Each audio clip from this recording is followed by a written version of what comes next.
Ahí Hernán tiene la planilla de asistencia, va a ir anotando. ¿La puedes llevar atrás?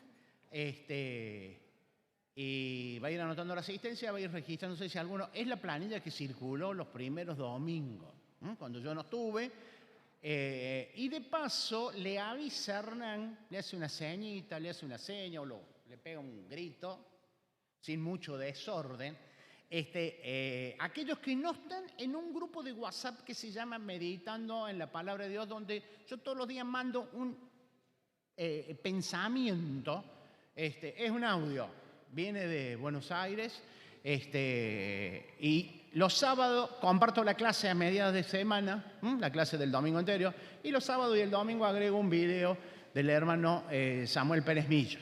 Esta tarde voy a agregar uno y voy a agregar unas plaquitas que es un resumen gráfico del libro Génesis, Éxodo y Levítico, que ya los había compartido a los videos. Así que los que no están en el grupo, le avisan a Hernán, así los anotamos y él después los puede cargar en el grupo de WhatsApp y así reciben la información. Aquellos que puedan, tiene su complicación técnica, escuchar el audio, es el podcast que se envía a la mañana, son 15 minutos, está hablando sobre los leprosos en el Antiguo Testamento con una aplicación espiritual hacia Jesucristo y hacia un poco el tema de la salvación. Yo cuando lo escuchaba estos días repasaba y veía que muchos de los conceptos es lo que estamos compartiendo acá. Así que bueno, después Hernán va a estar atento, ya sea a la salida, les avisan. Estamos viendo el tema general que vamos a desarrollar en esta parte del año y posiblemente nos lleve unos cuantos meses, el tema de la salvación. Lo dijimos, yo voy a dar un repaso de 5 minutos rapidísimo. Dijimos que es una de las doctrinas fundamentales de la iglesia.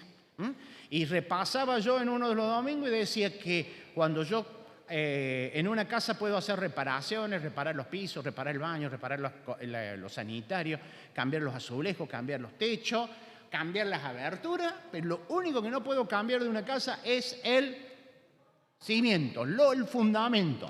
Y el apóstol Pablo dice que sobre la iglesia ha sido puesto un fundamento que es único y que no se puede cambiar, que es Jesucristo, principal piedra, y la doctrina, la enseñanza de los apóstoles que está acá. La palabra de Dios es viva y eficaz. Ya habíamos mencionado que dentro de todas esas doctrinas está la doctrina o las enseñanzas sobre la salvación. Habíamos visto lo que era la salvación. A veces utilizábamos palabras como liberación, rescate, recuperación de una persona que está en un peligro cierto, inminente, grave y terrible. Cuando hablamos de que alguien necesita salvación es porque está en un peligro cierto, no es incierto, es inminente, grave y terrible. Lo ilustrábamos a través de 3 ejemplos. Una persona que se está ahogando en un río, en el mar, y no tiene forma de rescatar, necesita un rescatista, necesita un auxilio. Un condenado a muerte.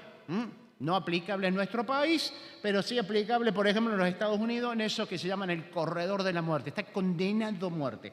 O un enfermo con una enfermedad terminal. Mencioné versículos, dijimos y dimos ejemplos de que, por ejemplo, en el Salmo 69, David dice que se encontraba ahogado a causa del pecado. No porque estaba en el mar, ni en el río, se sentía ahogado. El hombre, llevamos a esta conclusión, está mortalmente enfermo, judicialmente condenado y está totalmente impedido de salvarse por sí mismo. La salvación no es una obra del hombre para agradar a Dios. Cuidado que por ahí se escucha esto, hoy especialmente en redes sociales, en algunos mensajes, en algunos predicadores, sino que es una obra de Dios a favor del hombre, solo por gracia, sin tener ningún tipo de mérito, el hombre, la persona, vos o yo, para ser rescatado. El domingo pasado vimos a través de un gráfico, traté de ilustrar, con respecto al tiempo de la salvación. A mí me gusta escribir, ilustrar, y se acuerda que hablamos un poquito sobre la vida del hombre a través del tiempo, Y lo vemos marcado a través de lo que en la geometría se llama un segmento. Tiene un comienzo y tiene un final. Y habíamos tratado de explicar acerca de la salvación, que Dios me salvó de la pena del pecado, me salva del poder del pecado hoy presente y me va a salvar de la presencia del pecado en el futuro. Justificación, santificación y glorificación. Lo vamos a ver un poquito más adelante, no este domingo, dentro de un par de domingos más adelante. Pero habíamos visto acá cuando comienza, acá podemos decir esta línea de la historia, acá decíamos que era Génesis 1:1, que dice, en el principio creó Dios los cielos y la tierra. Y en un determinado momento, en 1963, aparecí yo. El domingo pasado lo habíamos puesto a Esteban. En un momento de la historia, Dios envió a Jesucristo, nacido de mujer, para que nos redimiera, que es el tema que estamos viendo acá. En un determinado momento, nuestra vida en la tierra va a terminar. No sabemos. Hay algunos que ya han terminado, mueren. Pero mueren la parte física, nuestro cuerpo. Eso es lo que explicábamos los otros días. Pero Dios ha puesto en nosotros la parte inmaterial, alma o espíritu, le llama la palabra de Dios. Hablemos de la parte inmaterial que es eterna. Que es eterna. Entonces, nuestro envase, nuestro estuche, nuestro cuerpo, por eso pasan los años, por eso cada vez nos duele más el cuerpo, por eso se nos pone la cabeza blanca y por eso antes íbamos más rápido y cada vez vamos menos, por eso nos olvidamos porque nuestro cuerpo se va desgastando. Pero dentro del programa de Dios va a llegar un momento donde se va a hacer cielos nuevos y tierras nuevas. Esto no es tema de doctrina de la salvación, sino doctrina de escatología. ¿Qué hay acá en el tiempo? Voy a representarlo con el símbolo del infinito. Eternidad. Dios, Dios, Dios. Y después de cielos nuevos y tierra nueva, yo lo voy a representar así mejor. ¿Qué más? Eternidad. El tiempo está acá.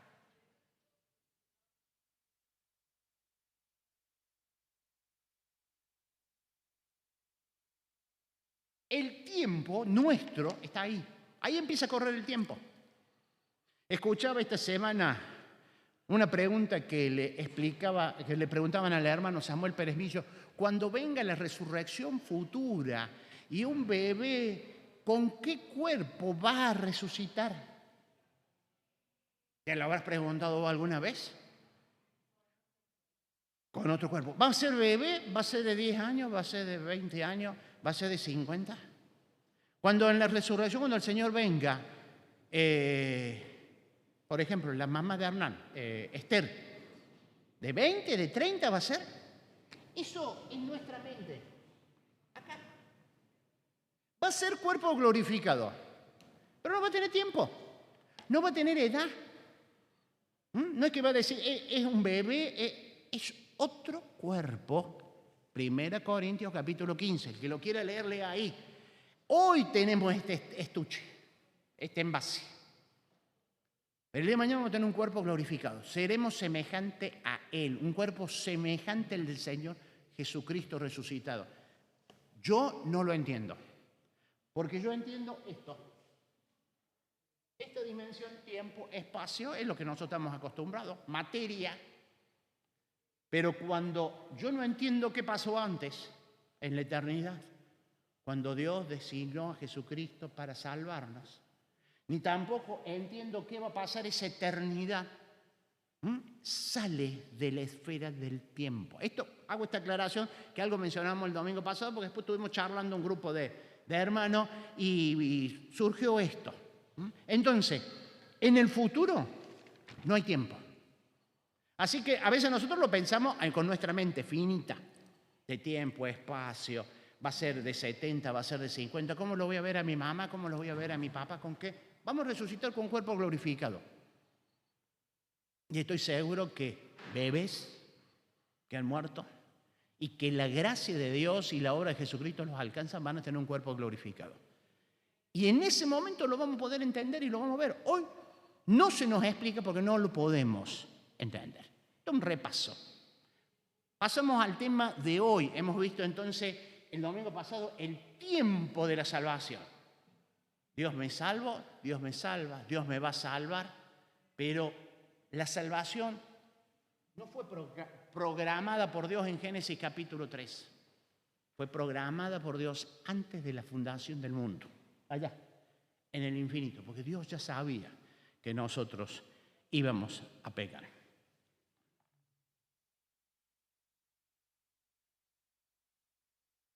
Escribo cortito. Fuente de la salvación. Origen de la salvación. Leemos 3 versículos que son suficientes. La salvación, Salmo 3:8. La salvación es de Jehová. Tuya es, oh Señor, la salvación. Envía sobre tu pueblo tu bendición. Jonás 2:9.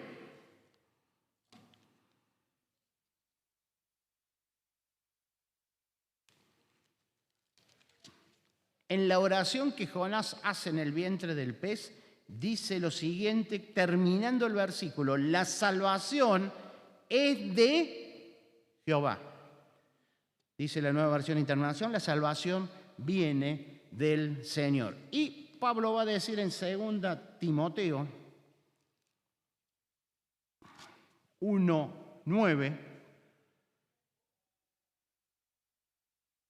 Podemos leer desde el versículo 8, 2 Timoteo 1:8. Por tanto, no te avergüences, Timoteo, de dar testimonio de nuestro Señor Jesucristo, ni de mí, preso suyo, sino participa de las aflicciones por el Evangelio según el poder de Dios, quien nos salvó y nos llamó con llamamiento santo, no conforme a nuestras obras, sino según su propósito suyo y la gracia que nos fue dado en Cristo Jesús antes de los tiempos de los siglos. La salvación, claramente dejamos determinada, es de Dios. El hombre, vos, yo cuando hablo del hombre hablo en términos genéricos. Vos, yo, tu amigo, tu vecino, tu compañero de abajo, no puede hacer nada con respecto a esto. Entonces la fuente, el origen de la salvación es Dios. Hay algunas creencias, pensamientos por ahí que dicen, pero el hombre algo puede hacer. A la larga, por acá, y Dios va a dejar la posibilidad de que el hombre, la persona pueda hacer algo para que Dios lo pueda salvar. Quiero recalcar esto, la salvación es de Dios. Él es el que tomó la iniciativa, Él es el que preparó el plan, Él es el que la ejecutó y Él es el que la impulsa. El hombre, vos y yo tenemos que responder. Lo vamos a ver un poco más adelante. No hoy, lo vamos a ver dentro de un poco. Tenemos que responder a esa demanda de Dios. Bien, la fuente de Dios, la razón o el motivo.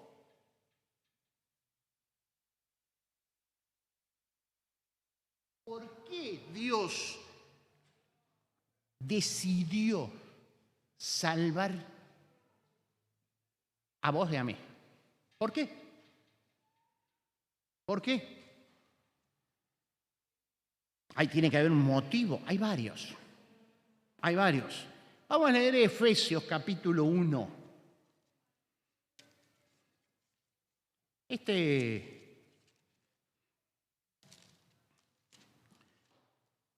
primer capítulo de Efesios, desde el 1:3 hasta el versículo 14, es un resumen de las bendiciones que nosotros tenemos en Cristo Jesús. Pablo, cuando empieza a escribir a la iglesia que está en Éfeso, le dice, hermanos, a toda la iglesia que está en Éfeso, le dice, nosotros tenemos estas bendiciones en Cristo Jesús que nos ha hecho, nos escogió en Él antes de la fundación del mundo, dice. Y acá va a decir en el versículo 6,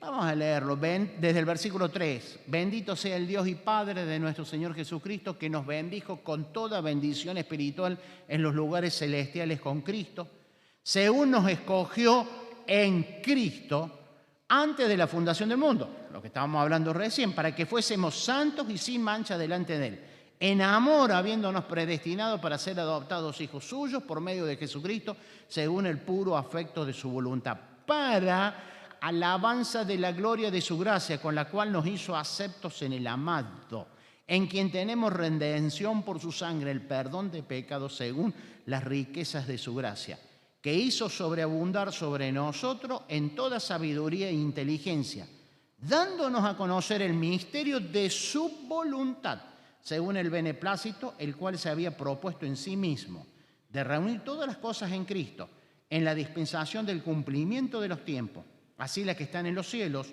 como las que están en la tierra. En Él, en Cristo, asimismo tuvimos herencia, habiendo sido predestinados conforme al propósito del que hace todas las cosas según el designio de su voluntad, a fin de que seamos para alabanza de su gloria, nosotros que primeramente esperábamos en Cristo. En Él, en Cristo, ahí cuando aparece la palabra Él es un pronombre, tiene acento. También vosotros, nosotros, vamos a poner en primera persona, habiendo oído la palabra de verdad, el evangelio de nuestra salvación y habiendo creído en Cristo, fuimos sellados por el Espíritu Santo de la promesa, que es la arras de nuestra herencia, hasta la redención de la posesión adquirida para alabanza de su gloria. ¿Por qué Dios nos salvó? No porque éramos buenos, no porque nos merecíamos, no porque nos daba una segunda oportunidad. En primer lugar, dice 3 veces que fue para su gloria.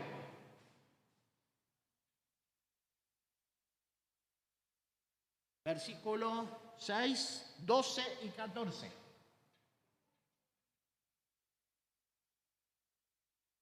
Nos salvó por su gloria. Nos salvó, ¿por qué más? Ahí también lo menciona. Por su amor. Y acá no. Voy a 1 Juan 4:8. Dios es amor. O sea, cuando yo digo por amor, no es porque Dios estaba obligado, sino porque la misma persona de Dios fue motivado, fue impulsado a salvar al que se estaba perdiendo, a salvar al ahogado, a salvar al enfermo terminal, a salvar. 1 Juan 3:16, Efesios 2, ya que lo tengo anotado acá, Efesios 2:2, pero Dios, que es rico en misericordia, por su gran amor por nosotros, nos dio vida en Cristo cuando estábamos muertos en pecado. Por gracia ustedes han sido salvados. Acordate, cuando nosotros íbamos a la definición de que alguien necesitaba salvarse, es que estaba en peligro de muerte. El destino es muerte. El pecador, muerte. Vos estabas muerto. Lo dice Efesios 2. Estábamos muertos, dicen, nuestros delitos y pecados. En amor. 1 Juan 4, 8 al 10. Tito 3, 5, menciono los versículos para que después. Y también, el último punto que lo menciona acá 2 veces, en el versículo 5, por su voluntad. 5 y 11. 11. Aparece la palabra por voluntad de Dios. Dios es un ser, tiene voluntad y Él tomó la decisión. Yo lo voy a salvar. Por amor, para gloria de su nombre. Decide, yo voy a salvar al pecador que está muerto. E instrumenta un único camino, una única solución. No hay 2 alternativas. ¿Qué fue cuál? El medio de la salvación. Entonces hemos visto la fuente, la razón, el medio.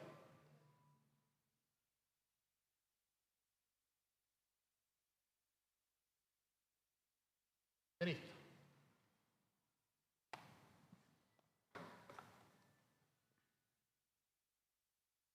un Salvador único.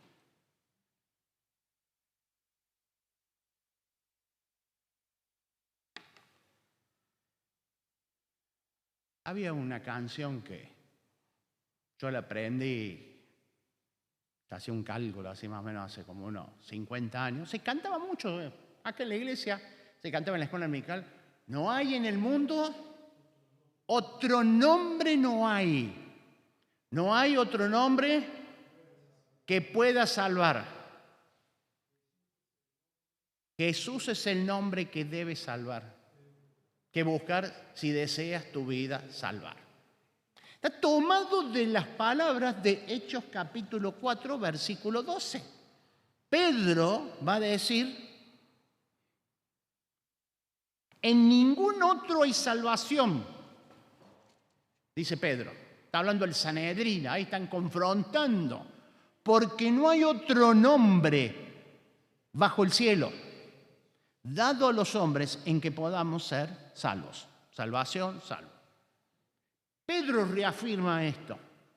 Vos podés ser una buena persona, una buena vida, una buena familia. Vos podés haber hecho las peores cosas. Y en un determinado momento digo, bueno, yo ahora voy a cambiar, voy a hacer esto. Vos podés tener el propósito que vos quieras. Quiero decirte que no sirve de nada. Dice la palabra de Dios que nuestras obras, nuestra vida, nuestra actividad son como trapos de inmundicia. La otra vez yo estaba pensando, nuestra actividad, nuestro ejercicio son como trapos de inmundicia. ¿Saben lo que son los trapos de inmundicia?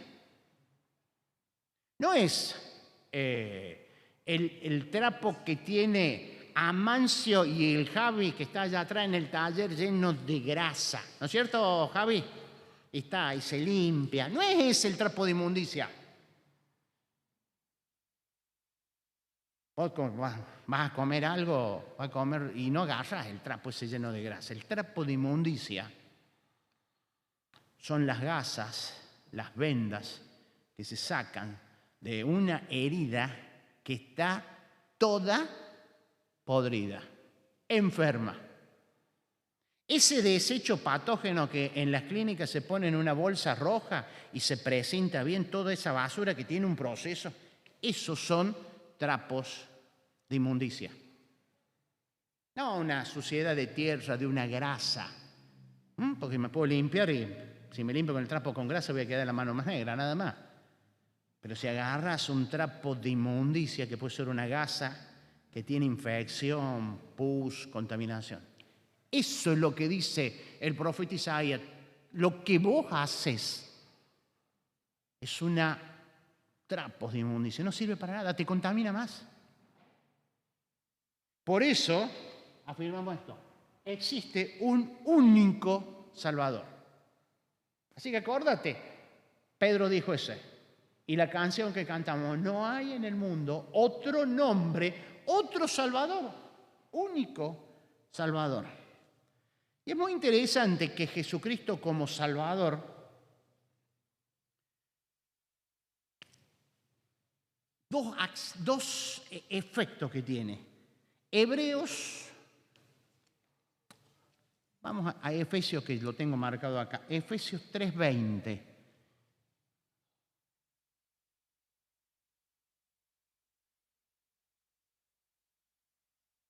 Y aquel que es poderoso para hacer todas las cosas mucho más abundante de lo que pedimos o entendemos según el poder que actúa en nosotros, en él está hablando de Jesucristo. Él puede hacer.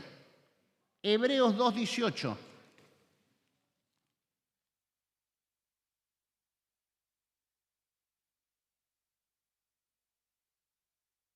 Pues en cuanto Cristo mismo padeció siendo tentado, es poderoso para socorrer a los que son tentados. Por haber sufrido él mismo la tentación, dice la nueva versión de eso, puede socorrer a los que son tentados. Y quiero decirte que Cristo puede salvarnos.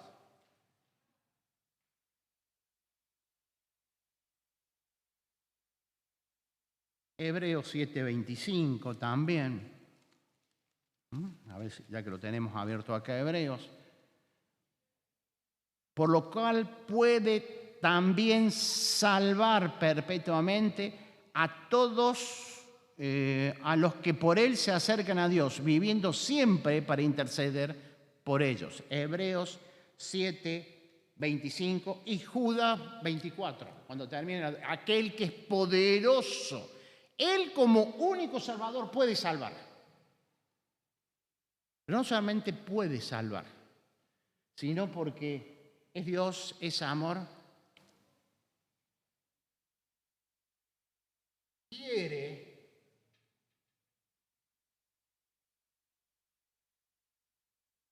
salvar. Primera Timoteo 2.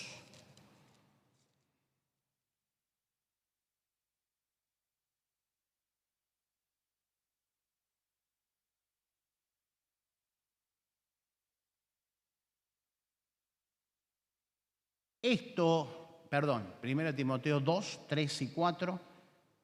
Esto es bueno y agradable delante de Dios nuestro Salvador. El hecho de que hagan oraciones, peticiones por las personas que están en eminencia, el cual quiere que todos, Dios quiere, Jesús quiere, que todos los hombres sean salvos y vengan al conocimiento de la verdad. Dios quiere, Cristo quiere salvar a todos. Segunda Pedro 3:9.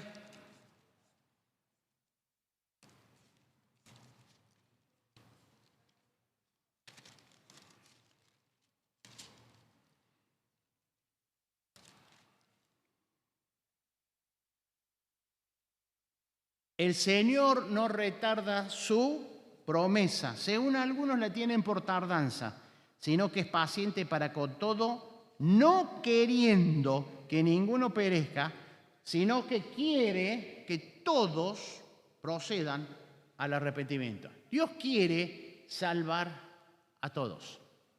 El deseo, la voluntad de Dios es salvar a todos.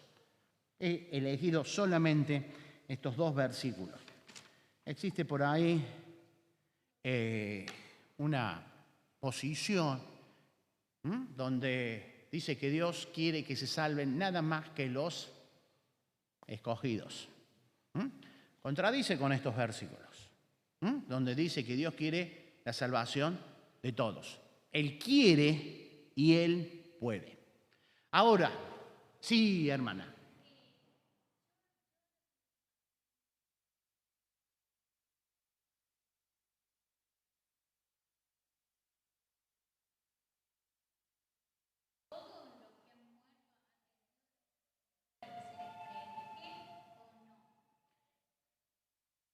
Yo creo que toda persona un día se va a presentar delante de Dios y todos han tenido la oportunidad, posiblemente no de escuchar un mensaje desde adelante, predicación, 5 puntos, 4 puntos, sos pecador, Cristo murió por ti, porque Romanos capítulo 1, versículo 17 en adelante, donde Pablo hace una exposición magnífica, lo dije el domingo pasado en el mensaje, termina en el capítulo 8, habla de la culpabilidad del hombre y dice que no hay ninguno que tenga excusa. Ahora,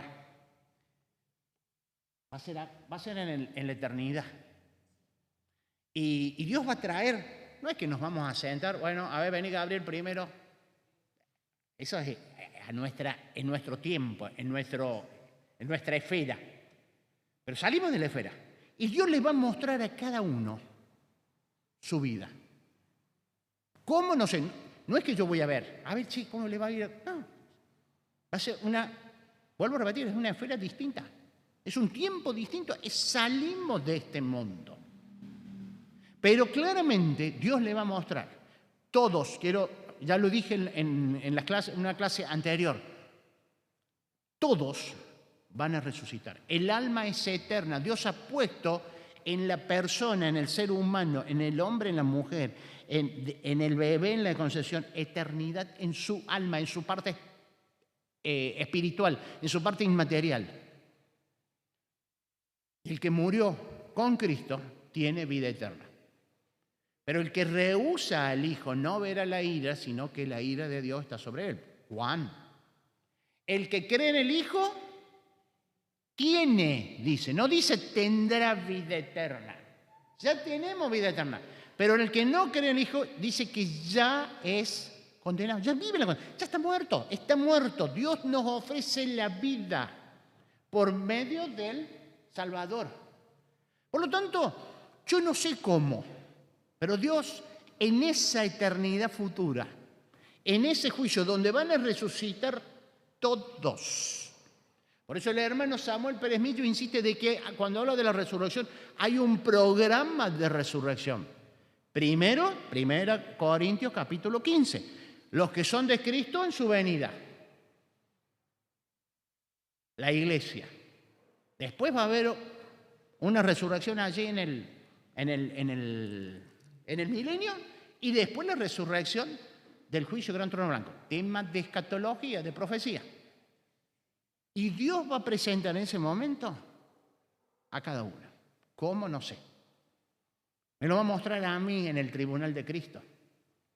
Y me va a recompensar de acuerdo a sus obras. Y a cada uno de nosotros. Pero salimos en tiempo, espacio, en lo que nosotros nos estamos moviendo. Él es amor. Quiere salvar. Él tomó la voluntad y quiere que todos sean salvos. Esta salvación de que Dios vio al hombre condenado, perdido, muerto, enfermo, que lo único que hacía era que su actividad, su obra, era contaminación permanente. Sacaba las gasas y tenía contaminación, tenía todo totalmente infectado. Es una ilustración. Dispuso un único Salvador. Pero en la historia, Cristo vino cuando fue el cumplimiento del tiempo, dice Gálatas 4:4. En el Antiguo Testamento, para eso vamos a ir a leer un versículo del Nuevo Testamento. Hebreos capítulo 1, versículo 1. Dice que Dios, habiendo hablado muchas veces y de muchas maneras en otro tiempo a los padres por los profetas, en estos postreros días nos ha hablado por Hijo, a quien constituyó heredero de todas las cosas y asimismo quien hizo el universo. Quiero decirte que si bien en la historia de la humanidad, Génesis 1:1, vamos a poner acá el 20:24, en un determinado momento Dios envió a su Hijo, a Cristo Jesús, cuando murió en la cruz. Si lo vamos a poner en el año, acá, o en el año, vamos a poner 33. Después de Cristo. No fue en el 33 del calendario gregoriano, pero bueno, lo vamos a dejar así nomás para que lo entendamos.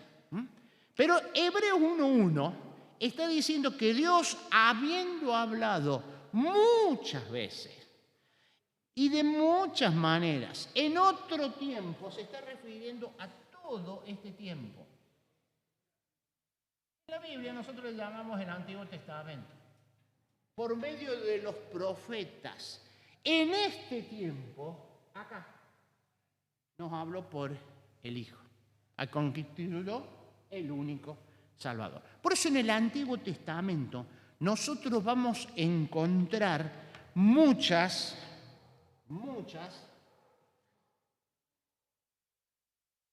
figuras o tipos de Cristo. Muchísimas. Hay muchas figuras de figuras o tipos de Cristo que nos ilustran un hecho que pasó en un determinado momento, si bien era un hecho histórico, era cierto, estaba dejando una enseñanza espiritual de lo que iba a venir aquí. A ver, vamos a hacer un ejercicio mental. No le voy a pedir mucho esfuerzo, así que alguno que se acuerde, alguna historia, alguna figura, algún tipo del Antiguo Testamento que nos recuerde la obra de Cristo. Y yo voy a alargar el primer puntapié. Cuando Dios, Adán y Eva, cubre la vergüenza de su pecado, porque las obras, el traje que se habían hecho ellos era de vegetales, porque las obras nuestras son como trapo de inmundicia que no sirve nada, los cubrió con pieles, dice Génesis capítulo 3. No dice el pasaje de que mató a un cordero, pero cubrió pieles, mató a un animal. Y allí vio a Adán y Eva que su vergüenza, que su pecado, que su maldad era cubierta con un derramamiento de sangre y cubierta su vergüenza con un traje, con una vestimenta de pieles. Eso es una figura, es un tipo de Cristo. ¿Alguno se acuerda de algún otro más? La salida del pueblo de Egipto, la Pascua, el Cordero Pascual, el hecho de que el israelita el día 10 separara un cordero, que tenía que buscar en el rebaño el mejor cordero, separarlo y destinarlo para que sacrificara, para que muriera. Estaban allí, la Pascua se celebró se hizo una sola vez en Egipto. Después todo lo otro era recordación. Y fue igual. El papá buscaba el cordero, elegía del rebaño el mejor cordero, lo separaba, lo mataba, no pintaba el dintel. En Egipto solamente se pintó el dintel. Por eso hay una sola cruz. Pero ellos los recordaban el Cordero Pascual. Y le quería enseñar, estamos eligiendo el mejor cordero. Pero mira, aquel está más chiquito, aquel está medio renguito, el mejor cordero. Porque Dios proveyó el mejor, el único cordero que quita el pecado del mundo. Gabriel mencionó el Cordero Pascual. ¿Algo más?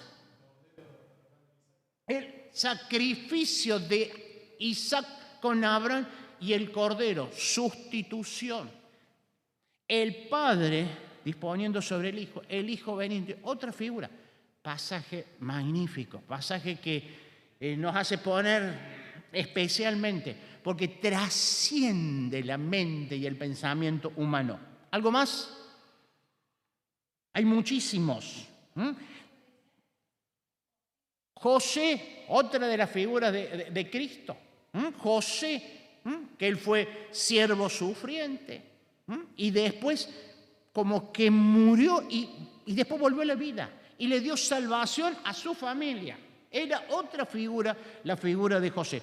Todo lo que está en Levítico, todo lo de Levítico que suena tan raro, tan difícil de entender, esa figura, esos sacrificios, los animales, las palomas, los corderos, los bueyes, todo eso, todo es figura, era simbolismo. No era que Dios quería un culto rígido, sino le estaba dando una enseñanza espiritual. El día del perdón, el día del Yom Kippur, que le llaman hoy, cuando el sumo sacerdote entraba en ese solo día al lugar santísimo. El Levítico está explicado en la epístola de Hebreos. Otro ejemplo. A ver, ¿se acuerdan algún otro más? El maná. ¿Se acuerdan lo que era el maná? No es la panadería que anda por ahí, hay varias que se llaman así. El maná era el alimento que recibía el pueblo de Israel en Egipto. Eso también es figura de Cristo, esa cosita rara, extraña, que decía que lo tomaba y se alimentaba. Era figura de Cristo. La peña golpeada donde salió agua, otra figura de Cristo. Hay muchísimas. Yo voy a ver si encuentro tengo algunos libros donde estén. Le voy a sacar fotocopia y la voy a traer y la voy a repartir donde están. Porque es muy interesante leerlas, tenerlas, ¿no? O sea, si son 53, son 58, sino leer el versículo, leer la aplicación. El arca de Noé es otra figura de Cristo. 120 años, Noé, yo vamos a decir carpintero de hoy en día, armaba el arca y anunciaba el mensaje de salvación. Ahora, toda la sociedad del tiempo de Noé ¿Qué dijo durante 120 años? Noé está loco. ¿Qué dice Pablo? Que el Evangelio es locura para los que se pierden. ¿Cómo pierde el tiempo este hombre en construir esa estructura de madera que no sirve para nada? Había una sola puerta, una sola entrada, una sola arca para salvarse. ¿Y quién cerró la puerta? Dios. Es figura de Cristo. Es figura que la salvación, hay un solo Salvador. Es Dios el que interviene. Él dispuso el tiempo y le dijo a Noé, Noé, se acabó. Y vinieron todos los animales, Dios dispuso cómo. Escuchaba hoy en la semana, ¿cómo puede ser que estaba acá el león y en alguna parte estaba el cordero? Y estaba la serpiente. Dios dignó salvarnos a nosotros que todos éramos, en figura representativa, cerdos. Cerdos. Que nos revolcábamos en el pecado. Hay muchas. David y Goliat. La victoria del que parecía el débil frente al fuerte. Esto es el punto que viene ahora, donde llegamos ahora. Lo estamos viendo acá. Venimos a la victoria de la cruz. A la victoria de la cruz.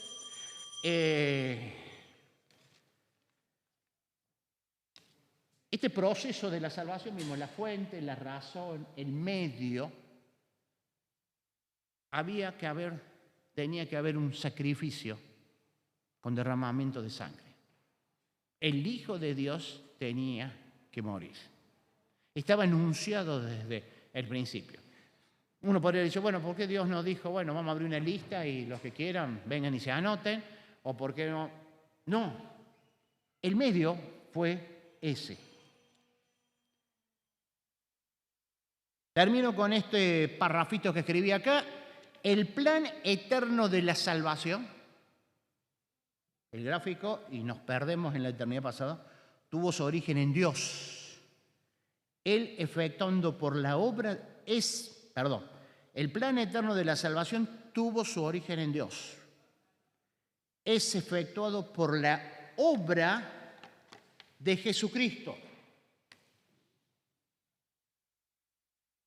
Y hoy es aplicado a la persona, al que está muerto, al que está enfermo, al que se está ahogando por el pecado, por medio del Espíritu Santo, transformando esa vida, dando vida a esa persona que está muerta. Efesios 2, estando nosotros muertos en nuestros delitos y pecados nos dio vida. Ya estábamos ahogados. Entonces, así como el Señor extendió la mano de Pedro y lo sacó, estaba vivo, Él nos saca de que estábamos muertos y nos dio vida.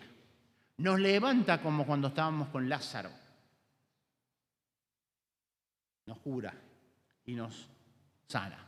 El domingo que viene continuamos para después entrar a ver específicamente distintos puntos de la salvación. Santificación, redención, adopción, que tienen que ver distintos aspectos de una salvación tan grande. Como dice Hebreos capítulo 2, versículo 3, justo lo tengo acá. ¿Cómo escaparemos nosotros si descuidamos una salvación tan grande? Vamos a tratar de centrarnos un poquito en la historia, en la centralidad de la cruz. Ahí recomiendo a algunos que puedan, no sé si pueden buscar algún libro en la biblioteca. Hay un libro que se llama La cruz de Cristo de John Stott. Seguro que está en la biblioteca. Muy buen libro. Y hay dos libros de un autor alemán, Erich Sauer. El triunfo del crucificado, la historia de la salvación en el Nuevo Testamento y la aurora en la redención del mundo. Están en la biblioteca seguro. Aquellos que les gusta leer en formato tradicional de papel, se los recomiendo. Son libros no muy grandes, tal vez en 2 semanas leyendo un capítulo por día. Entonces, La cruz de Cristo de John Stott Y Eric Sauer, El triunfo del crucificado y la aurora de la redención del mundo. Recomiendo, cualquier cosa pregúntenle, creo que Juan Marco está con el tema de la biblioteca. Y después, el que lo lleva primero, devuélvalo rápido y imperdible esos libros para que podamos ver. El domingo que viene nos vamos a centrar acá en el momento de la cruz. Yo titulé La victoria de la cruz, para después ya entrarnos de lleno, salir en la obra del pasado y ver ahora lo que Él hace. Justificación, santificación, redención, adopción. Todas estas palabras que nosotros las hemos escuchado, las mencionamos, las vemos en los mensajes, por ahí las cantamos. Sustitución, propiciación. Todo tiene un significado muy específico de esa salvación, como dice acá, que es grande. Oramos. Padre nuestro que estás en los cielos, te damos gracias porque tú has derramado sobre nosotros, en la persona de Cristo Jesús, esta salvación tan grande. Gracias por este tiempo de meditación, de reflexión sobre tu palabra. Acompáñanos de regreso a cada uno de nuestros hogares y queremos en esta semana, a partir de hoy, a partir de este momento, vivir de acuerdo a tu divina y santa voluntad. En el nombre de Jesús, amén.